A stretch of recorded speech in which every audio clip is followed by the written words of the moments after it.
To you by NBC bearing, भारताची पहिली bearing उत्पादक. शिवसेना शिंदे गटाचे नेते रवींद्र धंगेकर सध्या आपल्या सोबत आहेत. आपण त्यांच्यासोबत चर्चा करू. निलेश राणे यांच्या संदर्भातली एक पोस्ट तुम्ही खरं तर काही दिवसापूर्वी लिहिलेली होती की निलेश राणे जे आहेत ते शिवसेनेमध्ये योग्य पद्धतीनं काम करताय अशा आशयाची एक ती पोस्ट होती. आज पालिकेचं मतदान होतंय. याच पालिकेच्या मतदानाच्या पूर्वीच रात्री संध्याकाळी मालवणच्या परिसरामध्ये त्यांनी भाजपाच्या काही नेत्यांच्या गाडीमधून पैसे पकडल्याचा असा आरोप त्यांनी केलेला आहे. या सर्व प्रकाराकडे तुम्ही कसं बघता? नाही, खऱ्या अर्थानं आपण बघितलं असेल तर ह्या निवडणुका खऱ्या अर्थानं कार्यकर्त्यांच्या निवडणुका आहेत. मग नगरपालिका असेल, पंचायत समिती असेल, महानगरपालिका असेल, इथं कार्यकर्ता घडण्यासाठी सामाजिक कार्यकर्ता छोटा मोठा जो त्याच्या भागामध्ये सामाजिक काम करतो त्याच्या निवडणुका. पण आता आपण जर बघितलं एवढ्या 5-10 वर्षामध्ये तर ह्या निवडणुका पक्षाच्या चिन्हावर सगळे पक्ष लढावे लागले. खरं तर पूर्वी आपण बघितलं असेल तर ह्याच्यामध्ये निवडणूक आयोगाचं जे चिन्ह असेल त्याच्यावर अनेक कार्यकर्ते निवडणुका लढवायचे आणि त्यातून जो निवडून येतो नंतर पक्षाला, त्या शहराला, त्या गावाला तो एक लिडरशिप त्याची डेव्हलपमेंट व्हायची. पण आज आपण निवडणुका बघितल्या तर पैसा, सत्ता आणि सत्तेतून पैसा अशा परिस्थितीमध्ये हे सगळे हायजॅक केल्यात निवडणुका, सगळ्याच पक्षांनी केल्यात. तर ही थोडी कार्यकर्ता म्हणजे थोडं मनाला एक दुःख वाटतं की अशा पद्धतीच्या निवडणुका पैशाने आणि पक्षाने जर अशा पद्धतीने हायजॅक केल्या तर कार्यकर्ता हा घडणार नाही. हा कार्यकर्ता, जो कार्यकर्ता मुशीतून तयार होतो तो कार्यकर्त्याची मुशीतून तयार होणार नाही. हा लिडरशिप जन्मता घेऊन येईल, पैसावाला येईल, गोरगरीब जनतेतला माणूस कार्यकर्ता हा कधीच निवडून नाही येणार. तर शहाजी बापू पाटील यांच्या सुद्धा कार्यालयावरती धाड टाकण्यात आलेली होती. त्या ठिकाणी तुम्ही गेलात, त्यांची भेट गेली. काय तुमची नक्की चर्चा झाली? काय त्या ठिकाणाहून घडलं? नाही, मी बापूंच्या परिसरामध्ये माझे अनेक नातेवाईक राहतात आणि मी नेहमी बापूंच्या त्या सांगोला मतदारसंघात माझं एकदम जवळ माझे परिवार असल्यामुळे नेहमी जात येत असतो. ज्या पद्धतीनं 2 दिवसापूर्वी शहाजी बापू पाटील त्यांच्या ऑफिसमध्ये जाऊन, घरामध्ये जाऊन, ज्या पद्धतीने पोलिसांनी आज जाऊन चेकिंग केलं, बॅगा उघडल्या, त्यांचे असलेलं साहित्य इकडं तिकडं पसरलं, त्याचं फोटो शूटिंग केलं, तर हे योग्य नव्हतं. आणि बाकीच्या ठिकाणी जर तुमच्याकडं शहाजी बापूकडं काय कार्यकर्ता आहे आणि एक चांगलं त्या सांगोला मतदारसंघात चांगलं काम उभं केलं आणि त्याला सगळ्यांनी मिळून टार्गेट करून त्याच्यावर राजकीय हल्ला करण्याचा जो प्रयत्न करतात तो योग्य नाही. कारण तोही एक कार्यकर्त्याने अशा पद्धतीनं पोलिसांनी जाणं आणि तिथे जर काही खऱ्या अर्थानं जर सापडलं असतं तर आपण समजू शकलो असतो चुकीचं. पण तुम्ही दहशत निर्माण करण्याचं काम, त्या कार्यकर्त्यावर दहशत, त्या नेत्यावर दहशत, आजूबाजूचे कार्यकर्ते, ह्यांना मग भीती वाटते या निवडणुकीमध्ये. मग आपल्यावर बी काय बला येईल. हे जाणीवपूर्वक भाजपाकडून केलं जात असेल का? नाही, याच्यामध्ये आता काय लपून राहिलेलं नाही. आता कोणाचं नाव घेत नाही, पण हे लपून राहिलं नाही. आता यंत्रणा कोणाकडे काय, जर काल आपण म्हणलं असेल तर निलेश राणेंनी काल बी पैसे पकडले, म्हणजे याचा अर्थ की पैसे कुठून येतात, काय येतात, ते आता लपून राहिले नाही. आता आम्ही मित्र पक्षात आहे म्हणून मला काही जास्त बोलता येत नाही, परंतु हे योग्य नाही या लोकशाहीच्या दृष्टीने किंवा भविष्याच्या दृष्टीने. तुम्ही आता मित्र पक्षामध्ये आहेत, तुम्हाला जास्त बोलताना असं तुम्ही म्हणतायत, पण उघड नवनाथ बन जे आहेत ते शिवसेनेवरती आरोप करतायत की शिवसेनेनेच युतीचा धर्म पाळला नाही, असं त्यांचं वक्तव्य आहे. आता हे बन मोठे नेते आहेत, त्यांच्याबद्दल मी काय बोलणार. आणि ते एवढे मोठे प्रचंड विचारपूर्वक बोलत असतात असं मला वाटतंय. आणि ते बोलत असेल तर त्यांचा तो प्रवक्ते काहीतरी आहे ते वाटतं, तर ते त्यांनी बोलायचं, तो त्यांचा अधिकार आहे. पण लोकशाहीमध्ये मी कार्यकर्ता म्हणून म्हणतो की ही निवडणुका कार्यकर्त्यांच्या आहेत आणि ह्या नेत्यांनी ह्याच्यात किती हस्तक्षेप करायचं हे ठरलं पाहिजे. आणि केल्यानंतर तुम्ही जर सगळंच सामदाम दंड आणि सगळ्या गोष्टी परत जर राबवणार असतील तर कार्यकर्ता घडणार नाही. कार्यकर्ता घडणार मग मोठ्याचा वर्ग मोठाच होईल आणि मग लिडरांचा जर वारसा असेल तर तो लिडर होणार. तर पूर्वी असं नव्हतं, पूर्वी कार्यकर्ता घडत होता. आमच्यासारखे अनेक कार्यकर्ते झाले. मग तुम्ही बघितलं असेल तर या मंत्रिमंडळात शिवसेनेमध्ये मनोज जोशी साहेब असतील, एकनाथजी शिंदे असतील, नारायण राणे असतील, अनेक मंत्री तुम्ही पाहिलं असेल तर सर्वसामान्य कुटुंबातले ज्यांना चेहरे नाहीत असे कार्यकर्ते ह्या महाराष्ट्राचं नेतृत्व करतात. म्हणजे एकीकडे बन सुद्धा म्हणतात की शिवसेनेने युतीचा धर्म पाळला नाही, दुसरीकडे भाजपाचे प्रदेशाध्यक्ष रवींद्र चव्हाण म्हणतात की 2 तारखेपर्यंतच आम्हाला युती फक्त टिकवायची आहे. या सर्व वक्तव्याकडून कुठंतरी शिवसेना शिंदे गटाची कोंडी भाजपाला करायची असं वाटतंय का? तुमचा काय निर्णय एकंदरीत असणार आहे?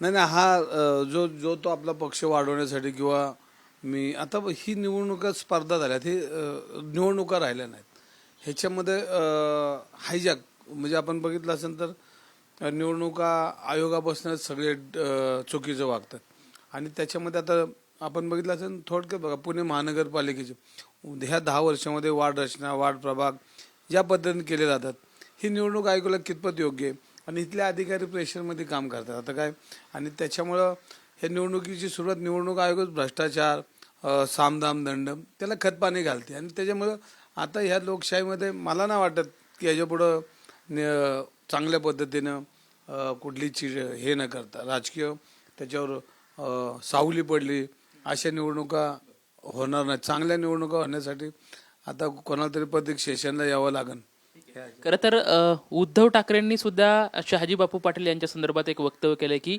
आमच्यातलाच एक गद्दार होता आता त्यांना वाटत असेल काय धाडी काय पोलीस अशा आशयाचं म्हणजे शहाजी बापूंचं एक हे खूप वाक्य खूप गाजलं होतं काय डोंगर काय झाडी तर अशा अनुषंगाने त्यांनी एक वक्तव्य केलेलं आहे तर त्या त्यांच्या वक्तव्याकडे कसं बघता नाही नाही लोकशाहीमध्ये किंवा ह्याच्यामध्ये ज्यातलं त्याला बोलण्याचा अधिकार आहे आणि ते लोकशाहीमध्ये सगळेच बोलतात आपण किती लोकांना उत्तर देणार पण उद्धव ठाकरे बी एक नेते आहेत ते बोलतात त्याला उत्तर पक्षाच्या वरच्या लेवलवरनं काय द्यायचे ते देतील पण एक कार्यकर्ता म्हणून शहाजी बापूंना मी भेटायला गेलो आणि अशा वेळेला हल्ले होत असेल तर आपण नाही गेलो तर मग आपल्याला बी एक कार्यकर्ता म्हणून बरोबर एक चांगलं काम करणार आहे ते आता 2 शिवसेना झाल्यात त्यामुळे हे बोलू शकतात परंतु कार्यकर्ता म्हणून त्या पार्टीशी उभं राहायची ही वेळ आहे आपण त्यामुळं एक आपण काय मोठे नाहीत पण तरी त्यातल्या त्यांना याच अनुषंगाने खरं तर संजय राऊत यांनी सुद्धा एक वक्तव्य केलंय की शिवसेना शिंदे गटातले 35 आमदार आहेत ते फुटणार आहेत म्हणजे असं त्यांनी वक्तव्य केलं त्यांच्या वक्तव्याकडे कसं बघता नाही तर मी परत सांगितलं लोकशाहीमध्ये जो तो आपल्या पक्षाची भूमिका मांडत असतो आणि जो जो विचाराचा महाराष्ट्र आहे ज्यांनी त्यांनी आपल्या लोकशाहीमध्ये बी विरोधकांना बी किंवा सत्ताधाऱ्यांना तेवढेच ताकद लोकशाहीने दिलेली आणि हे विचाराची लढाई विचाराने ही लढली पाहिजे आणि राऊत साहेब ही विचाराची लढाई त्यांना विचाराने उत्तर दिलं पाहिजे फक्त आता विचाराची लढाई मुद्द्यावर जाती गुद्द्यावर जाती ती गुद्द्यावर जाता कामा नाही कारण आपण बघितलं असं यशवंतराव चव्हाण साहेबांपासूनच आपल्या महाराष्ट्राची निर्मिती झाल्यापासून की विचाराची लढाई एकमेकाला विचाराची देवाणघेवाण आहे मन एकमेकाची कुलुषित होत नाही असं सगळ्यांनीच वागलं पाहिजे माझ्यासाठी खरं तर आता आगामी महानगरपालिका निवडणुका येत आहेत या निवडणुकीच्या अनुषंगाने पुण्यामध्ये दोन्ही राष्ट्रवादी एकत्रित येण्याच्या अशा जोरदार चर्चा सुरू आहेत आणि अशामध्येच प्रशांत जगताप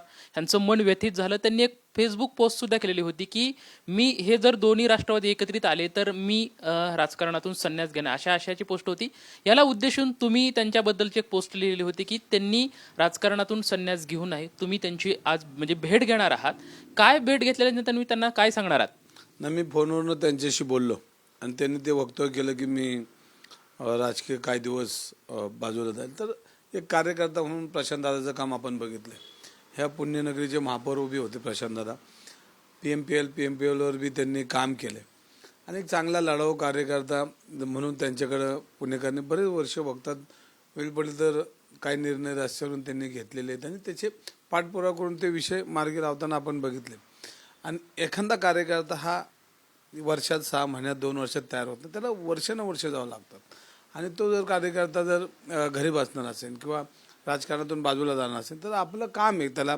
एक मित्र म्हणून सल्ला द्यायची की अशा पद्धतीचा आपण घेतलेला निर्णय हा योग्य नाही आहे कारण असे निर्णय घेतल्यानंतर कार्यकर्त्यांना पुणेकर मुकले जातात आणि प्रशांतदादांनी शहराध्यक्ष म्हणून काम केले अनेक कार्यकर्ते त्यांच्यावर बघतायत अशाने महानगरपालिकेच्या निवडणुका आहेत आणि जे कार्यकर्ते त्यांच्या खांद्याला खांदा देऊन लढले त्यांचा विचार प्रशांतदादांनी केला पण असं माझं मत आहे पक्ष कुठला असू द्या पण लढणारा कार्यकर्ता हा रस्त्यावर पाहिजे आज पुणेकरांना लढणाऱ्या कार्यकर्त्यांमध्ये कमतरता भासते आज आपण बघितलं असेल तर सगळंच होलसेल काम चाललंय ते आता थांबवलं पाहिजे त्यासाठी या कार्यकर्त्यांची गरज आहे खरं तर आज पालिका निवडणुकीच्या मतदानाची रणधुमाळी सुरू आहे अनेक मतदार राजा आज मतदान केंद्रावर जातोय मतदान करतोय परंतु या प्रचाराच्या रणधुमाळीमध्ये तिजोरीच्या चाव्या आमच्याकडे आहेत तिजोरीच आमची आहे अशा आशयाचे वक्तव्य खरं तर मंत्र्यांकडून करण्यात आले मात्र उद्याचा जनतेच्या कोलमध्ये शिवसेना शिंदे गटाची कशी बाजी असेल, काय वाटतंय तुम्हाला?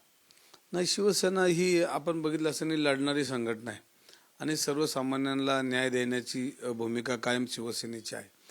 आपण बघितलं असेल तर एकनाथ शिंदे साहेब अनेक वेळा भाषणात म्हणतात हा कार्यकर्त्यांचा पक्ष आहे आणि कार्यकर्ते लढणार आहेत आणि शिवसेनेचा कार्यकर्ता हार जीत पैसा याच्या पलीकडे माणूस पण ठेवणारा कार्यकर्ता आहे. त्यामुळं माणुसकीच्या दृष्टीने सामाजिक ज्या ज्या वेळेला अडचणी येतात तेव्हा शिवसैनिक हा उभा राहून समाजाला जनतेला मदत करत असतो. मग कुठल्याही घटना असू द्या शिवसैनिक पहिल्यांदा त्या जागेवर हजर असतो. त्यामुळे ही लढणारी संघटना आहे आणि ही लढत राहणारी संघटना आहे. त्यामुळं ह्याच्यामध्ये निवडणूक दर 5 वर्षांनी येतात. विधानसभा येते, लोकसभा येते, महानगरपालिका येते, पंचायत, या सगळ्या निवडणुका शिवसेना ताकदीने लढत असून कार्यकर्त्याला चेहरा देण्याचं काम शिवसेना करत असते. त्यामुळे जिंकणं हरणं हा पलीकडे, पण माणुसकीचा माणूसपण हे शिवसैनिकांमध्ये. एकंदरीत आपण बघू शकतोय की शिवसेना आहे हा कार्यकर्त्यांचा पक्ष आहे आणि या कार्यकर्त्यांचं लढण्याचं बळ जे आहे ते शिवसेना त्यांना देते. खरं तर जिंकणं हारणं हे होतच असतं, मात्र माणूसपण जपण्याचं काम शिवसेनेच्या वतीने केलं जात आहे, अशी प्रतिक्रिया जी आहे ती रवींद्र दंगेकर यांच्याकडून आपल्याला पाहायला मिळत आहे. कॅमेरामॅन सुशांत राऊत सोबत Laxman Jadhav, TV 9 Marathi, Pune. Brought to you by NBC bearing, भारताची पहिली बेअरिंग उत्पादक.